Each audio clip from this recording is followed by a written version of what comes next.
తాకట్లో ఉన్న మీ బంగారాన్ని విడిపించి ఆ రోజు ఆన్లైన్ రేటుకి కొంటాం. Sharma gold company. నమస్తే, మీరు చూస్తుంది సుమన్ టీవీ. నేను మీ కీర్తి. నాతో పాటు ప్రముఖ ఆస్ట్రాలజర్ గోరుకుంట్ల సురేష్ బాబు గారు ఉన్నారు. నమస్తే అండి.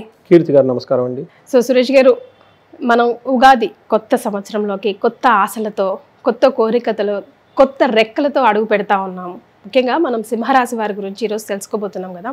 అసలు ఈ కొత్త సంవత్సరం కొత్తగా ఎలా కలిసి రాబోతోంది, ఏం జరగబోతోందో ముందుగా తెలుసుకొని తర్వాత స్టార్ట్ చేద్దాం. సో కీర్తి గారు, మనం ఒక అద్భుతమైన అత్యంత పురాతనమైన మన మహర్షులు ఇచ్చిన ఒక పద్ధతి ద్వారా ఈ రాశి ఫలాలు చేయటం తయారు జరుగుతుందండి.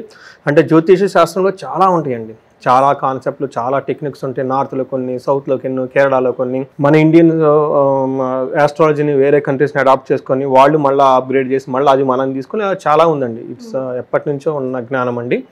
అయితే మనం ఈ రాశి ఫలాలు చెప్పుకునేది, అందులోని ఉగాది మంతు రాశి ఫలాలు చెప్పుకునేది, ఈ ఉగాది మంతు రాశి ఫలాల్లో కూడాను మనం చేసే స్టైల్ వచ్చేటప్పటికి ఈ జ్యోతిష శాస్త్రం అత్యంత పురాతనమైన పద్ధతి, the most oldest and traditional. అంటే స్టిల్ ఇప్పుడే మనం చదువుతున్నాం. ఇది విల్ బి దేర్ అండి, ఇది ఇంకా ఇది విల్ బి దేర్ అండి. 1000, 2000 వీ డోంట్ నో. భూమి ఉన్నంత వరకు ఇది ఉంటుంది, ఎప్పటికీ దీన్ని తీసేయలేదు. ఎంత పాతదో మనకు తెలియదు, ఎంత కాలం ఉంటుందో కూడా మనం అంచనా వేయలేం. అంటే వాళ్ళు ఎలా చెప్తారంటే, చాలా మందికి ఇక్కడ ఉన్న జనరేషన్స్కి మనకి a+b² అని అంటాము. అందులో అసలు ఏ స్క్వేర్ ఏంటి, అసలు బి స్క్వేర్ ఏంటి, 2ab ఏంటి, అది అర్థం చేసుకోవాలి. అసలు ఏ స్క్వేర్ అంటే మనం ఏబీసీలు నేర్చుకునేటప్పుడు ఉండదు. ఆ లాజిక్ ఏంటి, అది మన ఆ బిహైండ్ ఉన్న ఆ లాజిక్ని అర్థం చేసుకోకపోతే it looks like some kind of A foolish statement, ఆ సెంటెన్స్ లాగా ఉంటుందండి. సో అదర్వైజ్ మనకు సంబంధం లేనిది ఇది. a+b వరకు మనకి ఏం సంబంధం అండి రియల్ లైఫ్లో. ఈ శాస్త్రాన్ని కూడా జ్యోతిష శాస్త్రాన్ని మహర్షులు సూత్రాల రూపాల్లో పెట్టారండి. మనం మామూలుగా చూస్తే it looks like A foolish thing, nothing. ఏమది మనకి రియల్ లైఫ్లో ఏం ఉపయోగం దాని ద్వారా? దాని గురించి మనం ఎప్పుడు చదువుకోము, అంత టైం స్పెండ్ చేయము. ఎవరో ఏదో మాట్లాడితే అది నెత్తిన పెట్టుకొని మనం నమ్మము, ఇది వేస్ట్, ఇది మూఢనమ్మకం. ఎందుకంటే దాని గురించి మనకు తెలవకపోవడం అలా ఫీలింగ్ అవుతాం. ఎప్పుడైతే మనం తెలిసి టైం స్పెండ్ చేసేది నిజమా అని ఎప్పుడైతే ఎక్స్ప్లోర్ చేస్తారో అక్కడే వాళ్ళకి తెలుస్తుందండి. నేను ఈ జ్యోతిష శాస్త్రం దగ్గర నేర్చుకున్నప్పుడు నాకు నేర్పిన ఒక వ్యక్తి ఈశ్వర సైంటిస్ట్ అండి.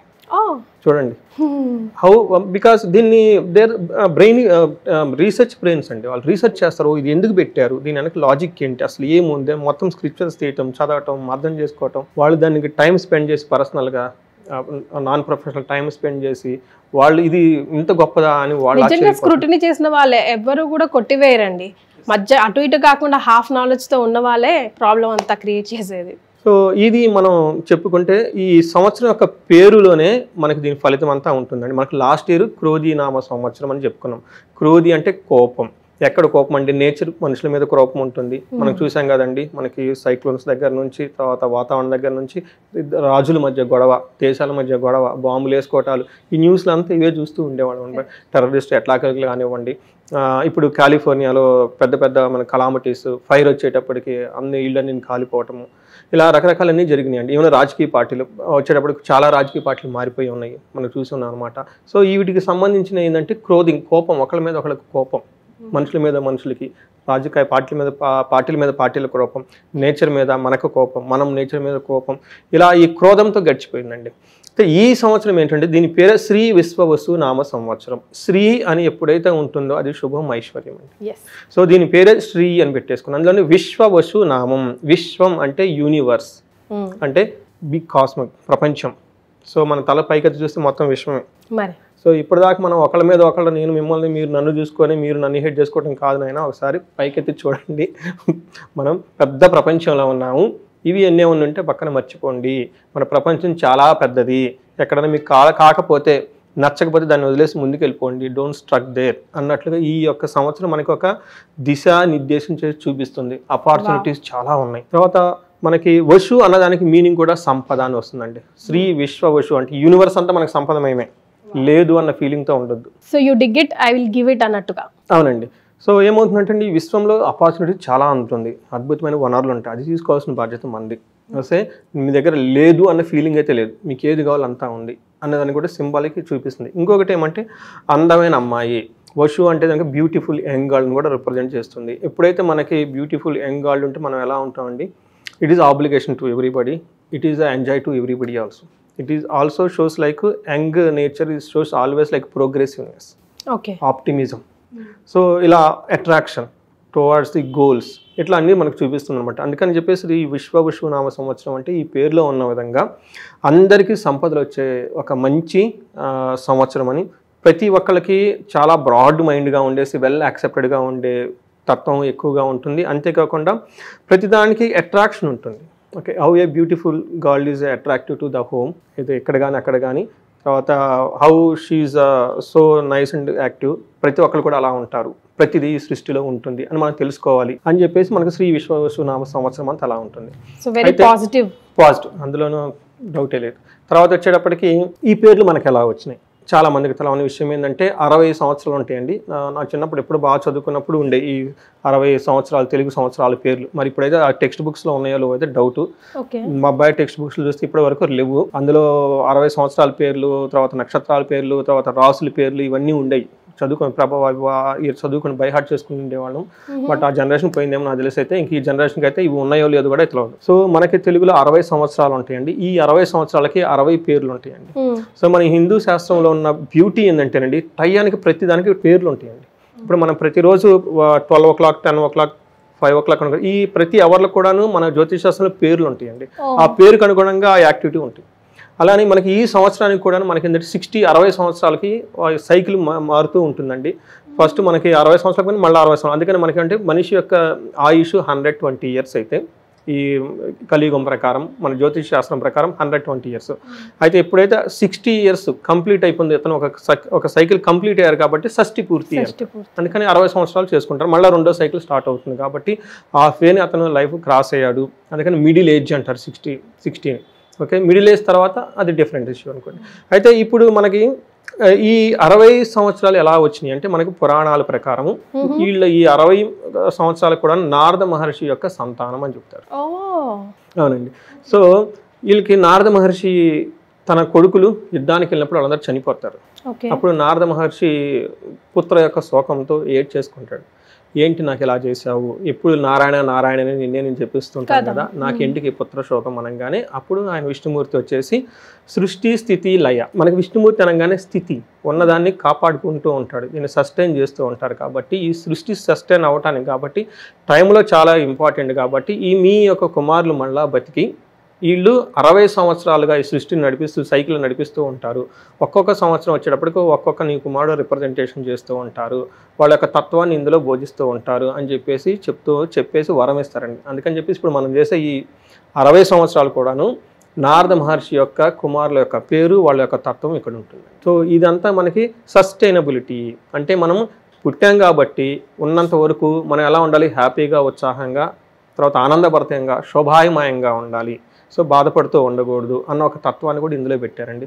వాళ్ళకి మనకి క్లూస్ ఇస్తారు, ఓ ఈ టైంలో ఇలా ఉంటుంది, ఈ టైంలో ఇలా ఉంటుంది, మీరు జాగ్రత్తగా మెంటల్గా ప్రిపేర్ అయ్యి చక్కగా ముందుకెళ్ళండి అని. ఇది అంతా మనకి పురాణాల్లో చెప్పిన రహస్యం. సో ఇది అంతా ఇంత మహత్తరమైన ఒక నాలెడ్జ్ని మీ ముఖంగా ఓకే ఈ సుమన్ టీవీ వెన్యూ మనకి ఇచ్చినందుకు ఇది ఒక అదృష్టంగా నేను భావిస్తున్నాను. అలానే చూసే వాళ్ళకు కూడా అష్టైశ్వర్యాలు కలగాలని ఈ పేరులోనే శ్రీ విశ్వవసునామ సంవత్సరం ఆ పేరుకు తగ్గ వాళ్ళ ఇంట్లో కూడా ఐశ్వర్యం నిండుకొని ఉండాలని చెప్పేసి కోరుకుంటూ మనం ముందుకెళ్దామండి. వెరీ వెల్ స్టార్టెడ్ అండి. Thank you so much. And it's our blessings మీ ముఖంగా మేమందరం తెలుసుకోవడం కూడా. సో సింహరాశి వారికి శ్రీ విశ్వవసునామ సంవత్సరంలో ఎలా ఉండబోతుందండి? సో మనం సింహరాశి కనుక చూసుకుంటే శ్రీ విశ్వవసునామ సంవత్సరంలో వాళ్ళకి ఫస్ట్ నూతన ఉగాది సంవత్సర శుభాకాంక్షలు చెప్పుకుందాం. ఈ పేరుకు తగిన విధంగా వాళ్ళ ఇంట్లో కూడా ధనము, ధాన్యము, ఐశ్వర్యం నిండుగా ఉండాలని చెప్పేసి మనం కోరుకుంటూ వీళ్ళకి సింహరాశి వారికి ఎలా ఉందో చూద్దాం.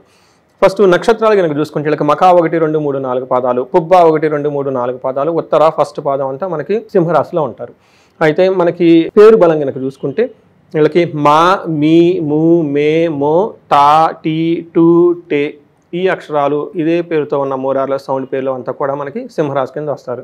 అయితే మనకి కందాయ ఫలాలు, ఆదాయం ఎలా ఉంటుంది, రాజపూజ్యం ఎలా ఉంటుందో తెలుసుకున్న ఒక యూనిక్నెస్ మనకు ఈ ఉగాది ఫలాల్లోనే ఉందండి. బ్యూటీ వేరే ఎక్కడా లేదండి అది. అందులో మనం వెరీ లక్కీ అండి. మనకి తెలుగు రాష్ట్రాలు కాకుండా కర్ణాటకలో కూడాను ఇదే సిస్టాన్ని ఫాలో అవుతారు.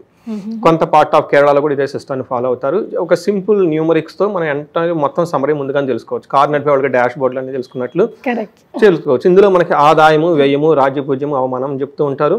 ఇలా చూడండి, ఆదాయం 11, వ్యయం కూడా 11 అంటే సమానంగా ఉంటుంది. ఓకే, ఎంత వస్తుంది అంత ఖర్చు అయిపోతుంది, ఎక్కువగా మేల్చడానికి నో సేవింగ్స్ అన్నట్లు ఉంటుంది. చూడండి, రాజపూచి 3 అవమానం 6. అమ్మో, అవమానం పెద్ద ప్లేస్ తీసుకుంది. అంటే 9 మంది వీళ్ళు చుట్టూ ఉంటే 3 మాత్రం వీళ్ళకి సపోర్ట్ చేస్తారు, మిగతా 6గురిని వదిలిపెట్టి వెళ్ళిపోతారు. విమర్శించి పోతూ ఉంటారు, అవమానించి పోతూ ఉంటారు. అవమానించే వాళ్ళ దగ్గర మీరు ఎందుకు ఉంటారు? ఒకటి వాళ్ళని వెళ్ళిపోవాలి, రెండోది మీరన్నా పోవాలి. అసలే సింహరాశి వాళ్ళు కరెక్ట్. సింహరాశి వాళ్ళకి అన్నట్టు ఆ గాంభీర్యం అది ఉంటుంది. పోతావా ఇల్లు, ఇంకా నచ్చలేదు నేను వెళ్ళిపోతాను, అక్కడ ఉండేది చేసేది అయితే వీళ్ళకి తత్వానికి పడదు అసలు అది. సో వీళ్ళకి ఇది చూసిపోతుందండి. అయితే ఈ సింహరాశి వాళ్ళకి ఇంకొక ముక్క కూడా తర్వాత చెప్తాను. అయితే ముందు వీళ్ళకి ప్లానెట్ పొజిషన్ చూద్దాం. ఈ సింహరాశికి సంచారం వాళ్ళకి వీళ్ళకి మీనంలో వచ్చేటప్పటికి ఉగాది పండుగ నుంచి శని ఉన్నారండి. గురుడు వచ్చేటప్పటికి మిథున రాశిలో మే 14 నుంచి మే 18వ తారీఖున రాహు కేతులు కూడా కుంభరాశిలోకి, వీళ్ళకి సింహరాశిలోకి కేతు ఎంటర్ అవుతున్నాడు. అంటే వీళ్ళ రాశిలోకి కేతు వస్తున్నారండి. ఎదురుగా వచ్చేటప్పటికి రాహు ఉన్నారనమాట. ఈ యొక్క ప్లానెటరీ కాంబినేషన్, ఇక మేజర్ యొక్క గ్రహస్థితిని కనుక చూసుకుంటే మనకి వెరీ సింపుల్గా చెప్పుకోవాలంటే దీన్ని లఘు గోచారం అని కూడా చెప్తూ ఉంటారు. వెరీ సింపుల్గా 3 మొక్కల్లో చేసే ఎందుకు సుత్తొద్దని చెప్తూ ఉంటారు కొంతమంది వీడియో ఎక్కువ చూడరు. ఈ ఒక్క నిమిషం అయిపోయిన తర్వాత వీడియో కట్ చేసేసుకోవచ్చు మనం చెప్తున్నాను అనమాట. ఇందులో ఈ లఘు గోచారం సూక్ష్మ గోచారం కనుక చూసుకుంటే వీళ్ళకి 8th హౌస్లో శని, 11th హౌస్లో గురు, తర్వాత రాహు కేతులు 7th హౌస్ 1st హౌస్లో ఉండటం వల్ల మనకేం చెప్తారంటే మహర్షులు స్వల్ప దుఃఖానిచనీయం, స్థాన ప్రాప్తి, వాదం, హాని అని చెప్తారు. ఈ 4 ముక్కలని మొత్తం చెప్పేస్తారు. ఫస్ట్ ఏంటంటే 7వ ఇంట్లో రాహు ఉండటం వల్ల వాదం, ఆర్గ్యుమెంట్లు జరిగే అవకాశం ఎక్కువగా ఉంటుంది. తర్వాత కేతు 1st ఇంట్లో ఉండటం వల్ల హాని జరిగే అవకాశం ఎక్కువగా ఉంటుంది. అది కూడాను ఒక బాధ కానివ్వండి, ఏదైనా విషయంలో లాస్ కోల్పోయే అవకాశం ఎక్కువగా ఉంటుంది వాళ్ళకి. ఎందుకంటే బట్ ఆధ్యాత్మికంగా అయితే ఎక్కువ ఉంటారు అనమాట. వీళ్ళకి గురువు వచ్చేటప్పటికి ఈసారి యాక్చువల్గా వీళ్ళకి చాలా ధనాన్ని, తర్వాత స్థానాన్ని, స్టేటస్ని తీసుకురావాల్సిన గురువు వీళ్ళు న్యూట్రల్గా ఉంటారండి. ఇది ఒకటి బాగా ఆలోచించాల్సింది అనమాట. జనరల్గా 11th హౌస్లోకి రాహు చాలా బాగా యోగ్యతనిస్తుంది, కానీ వీళ్ళకి వేద అన్న కాన్సెప్ట్ ఉండటం వల్ల గురువు తటస్థంగా ఉంటారండి. గురువు వీళ్ళకి ఇవ్వాల్సిన మంచి రిజల్ట్స్ ఇవ్వలేకపోతారు. శని బాధ పెడుతూ ఉంటారు, రాహుకేతులు కూడా బాధ పెడుతూ ఉంటారు. చాలా జాగ్రత్తగా ఉండవాలి సింహరాశి వాళ్ళు. సింహంలాగా దేనికి చిన్న తాటాకు చెప్పలకు భయపడినట్టుగా చాలా స్ట్రాంగ్గా ఉండాలి. వాళ్ళ చుట్టూ ఏం జరుగుతున్నా కానీ గమనించుకోకుండా స్థిరంగా ఉండాల్సిన మాసం ఇది. అయితే ఎందుకు ఈ మాట చెప్తున్నాను అంటే వీళ్ళకి శని మాసం ఎక్కడ సంవత్సరమేగా ఈ సంవత్సరం కరెక్ట్. సో ఈ శని వీళ్ళకి 8th హౌస్లో ఉండటంతో దీన్ని అష్టమ శని అంటారండి. అష్టమ శని వచ్చేటప్పటికి చాలా ఇబ్బందులు పెడుతూ ఉందండి. సో ఈ రాశి వాళ్ళకి ఒక రీసెర్చ్ చేయమని నేను చెప్పేసి అడుగుతున్నాను. మీరు కర్కాటక రాశి వాళ్ళని, మీ చుట్టూ ఉన్న వాళ్ళని ఒక 6గురినో 7గురినో 8 మందినో 9 మందినో ఒక ఇంటర్వ్యూ లాగా చేయండి. లాస్ట్ 2.5 years వాళ్ళకు కూడాను అష్టమ శని ఉంది. అయితే ఇప్పుడు అష్టమ శని వెళ్ళిపోతుంది, వాళ్ళకి హ్యాపీ డేస్ రాబోతున్నాయి. అయితే ఆ శని వీళ్ళకి పట్టుకోబోతుంది. సింహరాశి వాళ్ళకి అష్టమ శని పట్టుకోబోతుంది. మరి ప్రాక్టికల్ గా మనం కొన్నిసార్లు నమ్మం కదండి. అందుకని చెప్పేసి రియలిస్టిక్ గా మీకు తెలిసిన పక్కన వాళ్ళల్లో ఫ్రెండ్స్ లో ఎవరైనా గనక కర్కాటక రాశి వాళ్ళు ఉంటే ఒక 6 7 ఒక ఇంటర్వ్యూ లాగా చేసే ఫీడ్బ్యాక్ తీసుకోండి. తీసేసుకొని ఇందులో పోస్ట్ చేయమనండి. మన ఫీడ్బ్యాక్ ఎలా ఉంటుందో చూద్దాం. మనం నిన్ననే చెప్పుకున్నాం కర్కాటక రాశి వాళ్ళకి ఎలా ఉంది. సో కర్కాటక రాశి వారికి ఇదివరకు చెప్పింది కంపేర్ చేసుకుంటే మీకు ఒక నమ్మకం కుదురుతుంది. ఆ తర్వాత సురేష్ బాబు గారు ఇప్పుడు ఇక్కడ ఎలా చెప్పింది మీకు ఎంతవరకు అప్లికబుల్ అవుతుందో మీకే అర్థమైపోతుంది. మీరు part of the research. Younger జనరేషన్కి మనకు తెలుస్తుంది కదా, మన మహర్షులు మనకి ఎందుకు ఇచ్చారు, ఇప్పుడు ఇది ఉంది కాబట్టి జాగ్రత్తగా ఉండండి, ఇన్వెస్ట్మెంట్ చేయొద్దు, ఎవరిని పడితే వాళ్ళని నమ్మొద్దు, ఆకాశంలో ఎగిరిపోవద్దు, భూమి మీద ఉండండి, రిస్కీ పనులు చేయొద్దు, ఆధ్యాత్మికంగా ఉండండి అని చెప్తున్నాం అనమాట. ఇదే చెప్తూ ఉంటాం. రెమెడీస్ అదే ఉంటుంది.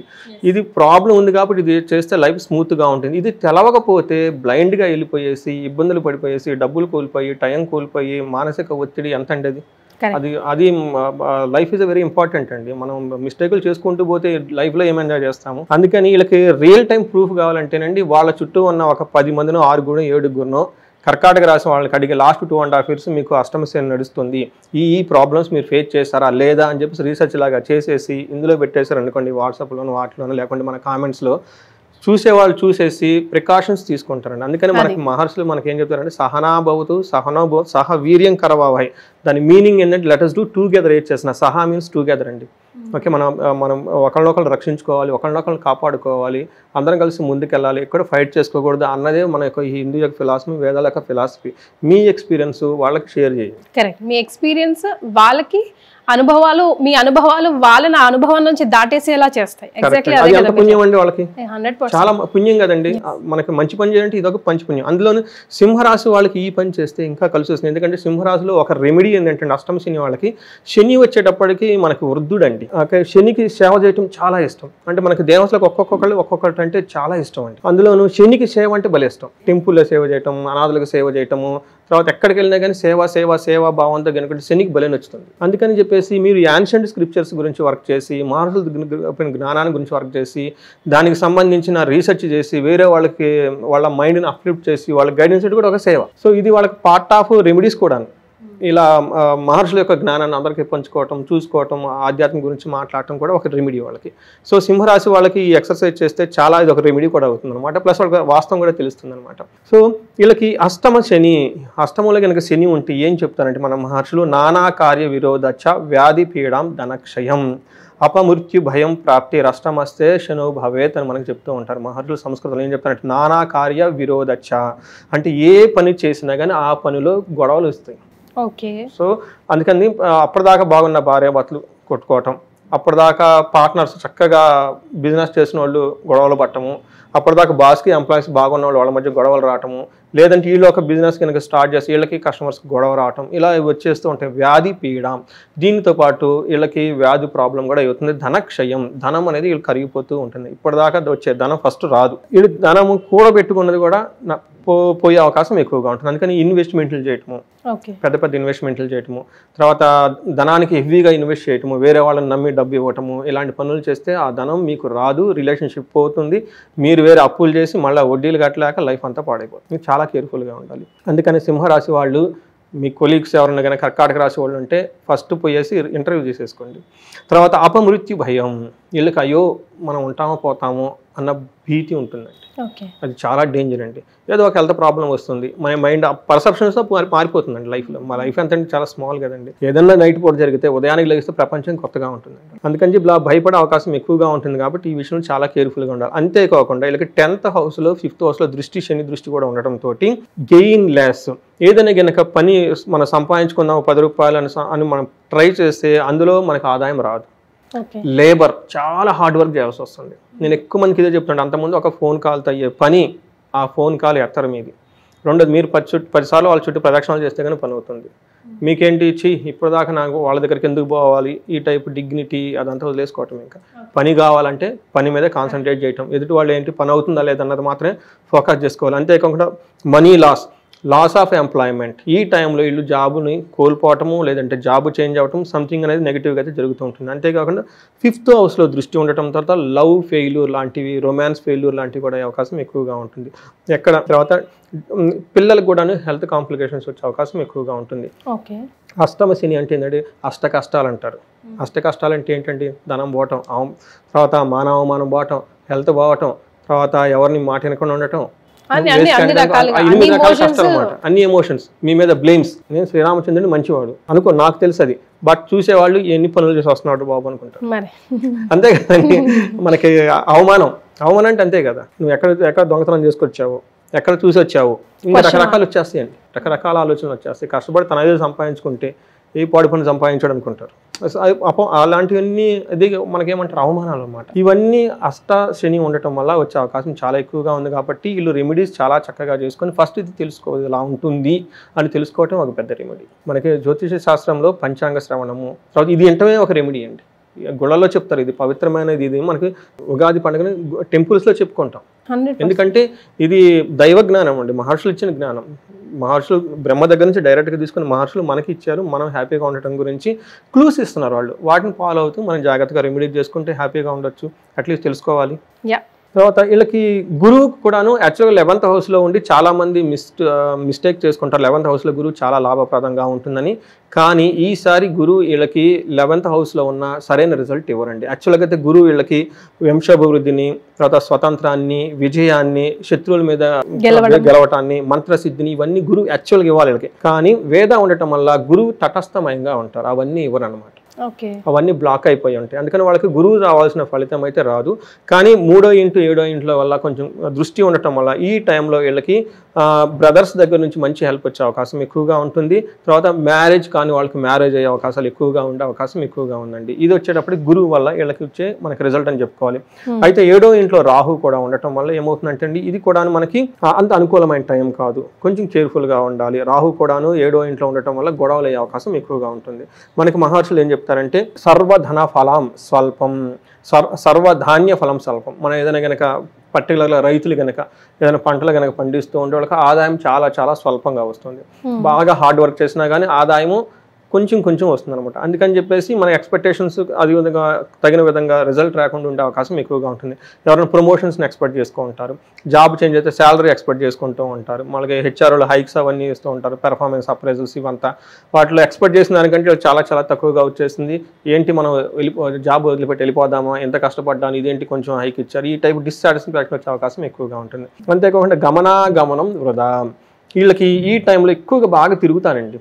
ఇందాక నేను చెప్పాను, ఇంతకుముందు ఒక ఫోన్ కాల్తో అయ్యే పని ఫోన్ ఎత్తరు, వీళ్ళు 10 టైమ్స్ తిరిగితేనే పని అవుతుంది. అందుకని చెప్పేసి గమనం వృధా. వీళ్ళు కనుక ట్రావెల్స్ చేసినా తిరిగినా ఏది చేసినా కానీ అదంతా వేస్ట్ అయిపోతుంది, రిజల్ట్ రాదు, ఫ్రస్ట్రేషన్స్తో ఉంటారు. అంతేకాకుండా కరపాదాంగుళై కుష్టి అని చెప్పేసి కొంచెం కాళ్ళకు కానీ చేతులకు కానీ కొంచెం చర్మ వ్యాధులు అవన్నీ వచ్చే అవకాశం ఎక్కువగా ఉంటుంది. ఇరిటేషన్లు ఇట్లాంటివి డెవలప్ చేసుకునే అవకాశం ఎక్కువగా ఉంటుంది. ఇదంతా రాహుకి మనకి 3 గ్రహాలు ఈ ముందు శ్రీ విశ్వవసునామ సంవత్సరంలో సింహరాశి వారికి ప్లానెట్స్ ఇచ్చే క్లూస్ అండి. మరి నక్షత్రాల ప్రకారం కొంచెమైన ఉపశమనం ఉందా? నక్షత్రం ప్రకారం మనం చూసుకుంటే ఇందులో మక, పుబ్బ, ఉత్తర 3 నక్షత్రాలు ఉంటాయండి. ఇందులో మనకు మకా నక్షత్రం కనుక చూసుకుంటే వీళ్ళకి ఫస్ట్ 3 విషయాల్లో చాలా బాగుంది, ఒక విషయంలో కేర్ఫుల్గా ఉండాలి. ఫస్ట్ ఏ విషయంలో బాగుంటుందంటే వీళ్ళకి రాజసమాన సౌఖ్యము, చక్కగా లగ్జరీకి సంబంధించిన విషయాల్లో ఎక్కడ కాంప్రమైజ్ అవ్వరు, బాగా ఎంజాయ్ చేసేస్తారు. ఆ ప్రాబ్లమ్స్ ఉన్నా కానీ సింహరాశి కదండి, సింహం ఎప్పుడు కింగే కాబట్టి రాజసమాన సౌఖ్యం, దాన్ని మాత్రం ఎక్కడ వీళ్ళు తగ్గరు. తర్వాత పట్టాభిషేకం, మంచి ఈ టైంలో హైలీ రెస్పాన్సిబిలిటీస్ ఉన్న పొజిషన్లు కానివ్వండి, ప్రమోషన్స్ కూడా వచ్చేస్తూ ఉంటాయి. ఇవి 2 పాజిటివ్ అయితే. నెగిటివ్ ఎక్కడ ఉంటుందంటే ధన నష్టం. కొంచెం మీకు మొదటి నుంచి చెప్పుకుంటున్నా, ఫైనాన్షియల్ రూపాయి తీస్తే బయటకు వెళ్ళిపోతుందండి, ఇంకంతే మొత్తం లాక్ చేసి లోన్ పెట్టేసుకోవాలి. ఇంకా వీలైతే డబ్బులు అంతా ఎవరికైనా ఉంటే మిసెస్ కానీ ఎవరికైనా పెట్టేసుకుంటే, లేదంటే ఎవరికైనా ఇచ్చేసుకుంటే డబ్బు లేదు బాబు నేను నా దగ్గర అన్నట్లు కూర్చుంటే ఇంకా మంచిది. డబ్బు పోతుంది ప్లస్ అవమానాలు కూడా వచ్చేస్తాయి. ఇంకా ధన నష్టం. తర్వాత భయం ఎందుకు వస్తుందంటేనండి, శని వల్ల భయం వస్తుందండి. అయ్యో ప్రతిదీ పోతుంది ఏంటి, ఎప్పటిదాకా నేను చాలా సహజంగా కదండి ఒక ఫ్లోలో వెళ్ళిపోతున్నా, నేను ఎందుకు ఆగిపోయాను, ఏమవుతుంది అని భయపడే అవకాశం ఎక్కువగా ఉంటుంది. ఇవి 2 ప్లస్ పాయింట్లు, 2 మైనస్ పాయింట్లు ఉన్నాయి. తర్వాత వచ్చేప్పటికి పూర్వ పాల్గొని నక్షత్రం వాళ్ళకి వీళ్ళకి రాజసమాన సౌఖ్యం చక్కగా ఉంటుంది, ధనవృద్ధి ఉంటుంది, పట్టాభిషేకం ఉంటుంది. 2 విషయాల్లో కేర్ఫుల్గా ఉండాలండి. వీళ్ళు ఏప్రిల్ 10th వరకు వీళ్ళు తలపెట్టిన ఒక పని కానీ ప్రాజెక్ట్ కానీ రిజల్ట్ రాకుండా ఆగిపోయి కొలాప్స్ అయ్యే ప్రాబ్లం ఉంది. క్రైసిస్లోకి వెళ్ళిపోతారు. వీళ్ళు మరణ తుల్యం అంటారు అనమాట. అంటే వీళ్ళు చనిపోతారని కాదు, శారీరకంగా వీళ్ళ థాట్స్ కానీ వీళ్ళు కనిపెట్టిన వర్క్ కానీ దాంట్లో రిజల్ట్ లేక క్లోజ్ డౌన్ చేసేద్దాం, షట్ డౌన్ చేసేద్దాం, రిలేషన్షిప్ కూడా ఇది వర్కౌట్ అవ్వట్లేదు బ్రేక్ చేసేసుకుందాం, ఈ టైప్ ఆలోచనలు ఎక్కువ వచ్చేస్తాయి అనమాట. మరణ తుల్యం అని చెప్తారు. అంటే భయపడే అవకాశం కూడా ఎక్కువగా ఉంటుంది. శని వల్ల చాలా భయపడే అవకాశం ఎక్కువగా ఉంటుంది. అదే ఉత్తర పాల్గొన నక్షత్రం వాళ్ళకి వీళ్ళకి కూడాను మరణ తుల్యం, ఇందాక చెప్పిన విధంగా రాజసమాన సౌఖ్యము, ధనలాభము, ధనవృద్ధి, పట్టాభిషేకం చాలా బాగుంది. వీళ్ళకి నిరోగము, హెల్త్ ఎక్కువ విషయంలో కూడా చాలా బాగుండే అవకాశం ఎక్కువగా ఉంది. 2 విషయాలు చాలా కేర్ఫుల్గా ఉండాలి, భయపడుతూ ఉంటారు ఫ్యూచర్ ఎలా ఉంటుందో. రెండోది వచ్చేటప్పటికి జూన్ 14th వరకు వీళ్ళు తలపెట్టిన ప్రోగ్రామ్ కానీ ప్రాజెక్ట్ కానీ అందులో రిజల్ట్ రాక దాన్ని క్లోజ్ చేయడం కానివ్వండి, బ్రేక్ చేసుకోవటం కానివ్వండి, రిలేషన్షిప్స్ ఇవన్నీ చేసే అవకాశాలు ఎక్కువగా ఉంటాయండి. రైట్. సో మరి వీళ్ళకి ఏం రెమెడీస్ సూచిస్తారండి? వీళ్ళకి లిస్ట్ ఆఫ్ రెమెడీస్ చాలా చేయాలండి. ఫస్ట్ వీళ్ళకి అష్టమ శని బాగా ఇబ్బంది పెడుతుంది, ఇది తెలుసుకోవటమే ఫస్ట్ రెమెడీ. రెండోది ఎందుకు శని బ్రాడ్గా చూస్తే ఎలా ప్రాబ్లమ్స్ క్రియేట్ చేస్తారంటే 2 ప్రాబ్లమ్. శని అనే దానికి సాంస్క్రిట్ ఇంగ్లీష్ మీనింగ్ ట్రాన్స్లేట్ చేస్తే లేట్, LATE లేట్ అంటే ప్రతిదీ లేట్ అవుతుంది, డబ్బు రావటం లేట్ అవుతుంది. అంతకుముందు 10 daysకి వచ్చేది 40 daysకి వస్తుంది. తర్వాత పెళ్ళి లేట్గా అవుతుంది, తర్వాత ప్రాఫిట్స్ లేట్గా వస్తుంది, సేల్స్ లేట్గా వస్తుంది, అన్నీ లేటు. వీళ్ళేమనుకుంటారంటే నా ముందు ఉన్న వాళ్ళు అంతా నాకంటే పక్కన వాళ్ళంతా బాగా వెళ్ళిపోతున్నారు, నేను ఇక్కడ ఆగిపోయాను, ఏమవుతుంది ఏంటి అర్థం కాదు. అప్పటిదాకా 10 daysకి వచ్చే టర్న్ ఓవర్ 40 daysకి రావటం, కాస్ట్ పెరిగిపోవటం, టైం ఎక్కువ అవటం, ల్యాప్స్ అవటం, ఇది అవుతూ ఉంటుందండి. ఇది గమనించుకోవటమే ఫస్ట్ రెమెడీ. రెండోది వీళ్ళకి శని మనకి మంత్రం Hanuman Chalisa is the best remedy. Okay. అందరికి మనకు దొరుకుతుంది. రెండోది ఆంజనేయ స్వామి గుడికి ప్రతి శనివారం కంపల్సరిగా వెళ్తూ ఉండాలి. తర్వాత శని త్రయోదశి రోజున మనకి శనికి వాళ్ళ స్వహస్తాలు అని ఇప్పుడు వాళ్ళ స్వహస్తాలు చేయమని చెప్తానండి. ఏది చేసినా పూజ కానీ జపం చేసినా మంత్రం చేసినా కానీ దాని యొక్క పవర్ చాలా ఎక్కువగా ఉంటుందండి. తర్వాత వీళ్ళు కనుక శని త్రయోదశిన శనికి మూర్తికి తైలాభిషేకం కనుక చేస్తే అది చాలా పవర్ఫుల్గా ఉంటుంది. తర్వాత తిరుపతి వాళ్ళు కనుక వెళితే నేను ఎక్కువ నడిచి వెళ్ళమని చెప్తూ ఉంటానండి. ఎందుకంటే ఆధ్యాత్మికంగా మనకి శనికి ఫిజికల్గా కష్టపడటం అంటే చాలా నచ్చుతుంది. అలా నడిచి కనుక ఎక్కేసి తిరుపతిలో ఒక రోజు నైట్ స్టే చేసి మళ్ళీ చక్కగా మళ్ళీ నడుచుకుంటే దిగు కనుక వచ్చేసి ఆధ్యాత్మికంగా ఉంటే చాలా బాగుంటుంది. ఇంకొకటి శని పిప్పలాద స్తోత్రం అని ఉంటుంది. అది చిన్నది 4-5 లైన్లే ఉంటుందండి, మనకి నెట్లో దొరుకుతుంది. ఇది తీసుకొని సూర్యాస్తమం సూర్యోదయం ఈ 2 టైంలో కనుక భక్తిగా చదివితే శని పెట్టే బాధలు ఆల్మోస్ట్ వీళ్ళకి 70% ఉపశమనం వస్తుందండి. 100% రాదు, ఎందుకంటే శనికి వరం ఉంది. ఈవెన్ శివుని కూడాను కైలాసం నుంచి తీసుకొచ్చి చెట్టు త్వరలో కూర్చోబెడతాడండి. అందుకని శని బాధలు ఎవరికి పోవండి, ఎట్లాంటి వాళ్ళని సరే అనుభవించాల్సిందే. ఎందుకంటే నాకు కాల్స్ వస్తాయండి కొంతమంది, మనం ఏమనుకుంటాము వీళ్ళు పెద్ద పొలిటీషియన్లు, సి లెవెల్ ఎగ్జిక్యూటివ్స్, సిఇఓస్ చూడంగానే చాలా పెద్ద ఇవన్నీ ఉంటాయి, రాజయోగాలు ఇవన్నీ ఉంటాయి. చూస్తే అష్టమ శని ఉంటుంది. మనం ఏమనుకుంటాం వాళ్ళ ప్రాబ్లమ్స్ లేవనుకుంటామండి, కానీ యాక్చువల్గా ఇవి ఉంటాయి కూడా. ఇవే ప్రాబ్లమ్స్ వాళ్ళకి. ప్రాబ్లమ్స్ ఈ స్టేట్మెంట్లు సేమే, వాళ్ళ హైయర్ లెవెల్లో ఉంటాయి, వీళ్ళకి లో లెవెల్లో ఉంటాయి అంతే, కానీ ఉంటాయి. అందుకని చెప్పి శనికి ఇవి చేసుకుంటూ ఉంటే ఉపశమనం 70% వస్తాయండి. 30% మాత్రం ఖచ్చితంగా అనుభవించి తీరాల్సిందే. దానికి కూడా మీరు మెంటల్గా ప్రిపేర్ అయి ఉంటే శని అయితే ఎప్పుడు సేవ ఎక్కువ చేయాలండి. సేవ సేవ సేవ ఇవి వచ్చే 2.5 years ఎంత సేవ్ చేస్తే మీకు అంత ఫ్యూచర్లో మొత్తం తిరిగి రిటర్న్ వచ్చేస్తుందండి. తర్వాత గురువుకి సంబంధించి ఇలా న్యూట్రల్గా ఉన్నారు కాబట్టి స్టూడెంట్స్ కానివ్వండి, బ్యాంక్ ఎంప్లాయీస్ కానివ్వండి, తర్వాత ఆధ్యాత్మికంగా ఉన్న వాళ్ళు కానివ్వండి, వీళ్ళు కనుక మనకి కోటప్పకొండ దగ్గర దక్షిణామూర్తి అవతారంలో గుంటూరు దగ్గర కోటప్పకొండ అండి, అక్కడ కనుక విజిట్ చేసుకొని అక్కడ కనుక టైం స్పెండ్ చేసి కనుక అక్కడ పీరియాడికల్గా వెళ్తూ ఉంటే కనుక, లేదంటే అక్కడ మనకి హోమం ఒకటి చేస్తారు బృహస్పతికి సంబంధించిన గురువారం సామూహికంగా. అందులో చాలా తక్కువ రేట్ కూడా దేవస్థానం వాళ్ళు మంచి ఫెసిలిటీ ఇచ్చారు. అది కనుక చేసుకుంటూ ఉంటే ఆ గురువుకి సంబంధించిన దోషం అంతా పోతుందండి. వీళ్ళకి రాహు కూడా అంత అనుకూలంగా లేరండి. 7th హౌస్లో ఉండటం వల్ల వీళ్ళకి ఓం ధూమ్ దుర్గా అని మంత్రాన్ని చదువుకోవటం ఎక్కువ సార్లు. విజయవాడ కనక దుర్గమ్మ మనకు ఉన్నారనమాట. మనకి ఆంధ్రలో వాళ్ళకి తెలుగు రాష్ట్రాల వాళ్ళకి ఇచ్చిన మహా అదృష్టం ఏమంటే గొప్ప పుణ్యక్షేత్రాలు ఇక్కడే ఉండటం అనమాట. ఇక్కడ తెలుగు వాళ్ళు కష్టపడకూడదని చెప్పేసి ఇచ్చారండి. అట్లీస్ట్ మనం అవి యూటిలైజ్ చేసుకోవాలండి. వాటికి వెళ్ళిపోయేసి దర్శనం చేసుకుని వచ్చేది కనుక ఇవన్నీ చేస్తే చాలా వరకు ఉపశమనం వస్తుందండి. అద్భుతంగా ఉంటారు. వెరీ నైస్ అండి. మరి కొత్త సంవత్సరంలో సింహరాశి వారికి ఎలా ఉండాలని ఒక దిశానిర్దేశం సూచించారు. చాలా సంతోషం సురేష్ గారు, ధన్యవాదాలు. ధన్యవాదాలు.